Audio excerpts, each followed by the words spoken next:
کبھی کبھی صرف چند ڈالر بچانے کی کوشش کسی بھوکے انسان کے دل کو توڑ دیتی ہے۔ مسٹر فلپس اپنے دفتر سے نکلنے ہی والے تھے کہ انہیں یاد آیا۔ ان کی بیوی نے کہا تھا کہ گھر جاتے وقت 1 کلو کیلے لیتے آئیں۔ جب وہ دفتر سے باہر نکلے تو سڑک کے دوسری طرف انہیں ایک بیمار اور کمزور سی بوڑھی عورت نظر آئی جو تازہ کیلے بیچ رہی تھی۔ مسٹر فلپس عموماً اپنے دفتر سے چند گلیاں دور ایک بڑے کریانے کی دکان سے کیلے خریدا کرتے تھے، مگر آج انہیں جلدی گھر پہنچنا تھا، اس لیے انہوں نے سوچا کہ یہیں سے خرید لیتے ہیں۔ وہ بوڑھی عورت کے پاس گئے اور قیمت پوچھی۔ اس نے بتایا 1 کلو کیلوں کی قیمت $7 ہے۔ مسٹر فلپس بولے، میں جہاں سے ہمیشہ خریدتا ہوں وہاں $5 فی کلو ملتے ہیں، کیا تم اسی قیمت میں نہیں دے سکتی؟ بوڑھی عورت نے نرمی سے جواب دیا، نہیں صاحب، میں اتنی کم قیمت میں نہیں دے سکتی۔ ہاں، اگر آپ چاہیں تو $6 فی کلو دے سکتی ہوں، اس سے کم میں مجھے نقصان ہوگا۔ مسٹر فلپس نے کہا، رہنے دو، اور وہ اپنی گاڑی میں بیٹھ کر ہمیشہ والی دکان کی طرف چلے گئے۔ وہ دکان میں داخل ہوئے، اچھے کیلے چنے اور کیشیئر کے پاس بل ادا کرنے گئے، مگر یہ سن کر حیران رہ گئے کہ 1 کلو کیلوں کی قیمت $10 ہے۔ انہوں نے کہا، میں کئی سالوں سے یہاں سے خریداری کر رہا ہوں، کیا ایک مستقل گاہک ہونے کے ناطے مجھے کچھ رعایت نہیں مل سکتی؟ قریب کھڑا مینیجر آگے آیا اور بولا، معاف کیجیے سر، ہماری قیمتیں طے شدہ ہے، یہاں بھاؤ تاؤ نہیں ہوتا۔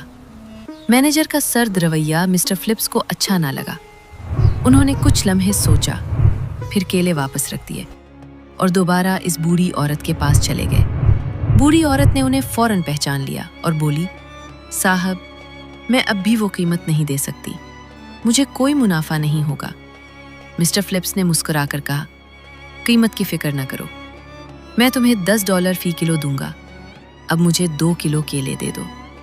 بوڑھی عورت بہت خوش ہوئی، اس نے 2 کلو کیلے پیک کیے اور کہا، میں $10 نہیں لوں گی، صرف $60 فی کلو ہی کافی ہیں، آپ کی مہربانی کا شکریہ۔ پھر اس کی آنکھوں میں آنسو آ گئے۔ وہ بولی، میرے شوہر کی ایک چھوٹی سی پھلوں کی دکان تھی، مگر وہ بہت بیمار ہو گئے، ہمارا کوئی بچہ یا رشتہ دار نہیں تھا جو ہمارا سہارا بنتا، ہمیں علاج کے اخراجات پورے کرنے کے لیے دکان بیچنی پڑی، مگر پھر بھی وہ زندہ نہ بچ سکے۔ وہ روتے ہوئے بولی، اب اپنی باقی زندگی گزارنے کے لیے میں جتنا خرید سکتی ہوں اتنے پھل لا کر بیچتی ہوں تاکہ اپنا گزارا کر سکوں۔ مسٹر فلپس نے نرمی سے کہا، فکر نہ کرو، تم بہت اچھا کام کر رہی ہو، آج کے بعد میں ہمیشہ تم سے ہی پھل خریدا کروں گا۔ انہوں نے اپنا بٹوا نکالا، اسے $100 اضافی دیے اور کہا، یہ رکھو، کل مزید مختلف پھل لے کر آنا، اسے ان پھلوں کی پیشگی رقم سمجھو، جتنی زیادہ اقسام ہوں گی تم اتنا زیادہ کما سکوں گی۔ بوڑھی عورت نے دل سے ان کا شکریہ ادا کیا۔ بعد میں مسٹر فلپس نے اپنے کئی ساتھیوں کو بھی اس عورت سے پھل خریدنے کا مشورہ دیا اور لوگوں کی مدد سے اس کی زندگی پہلے سے بہتر ہونے لگی۔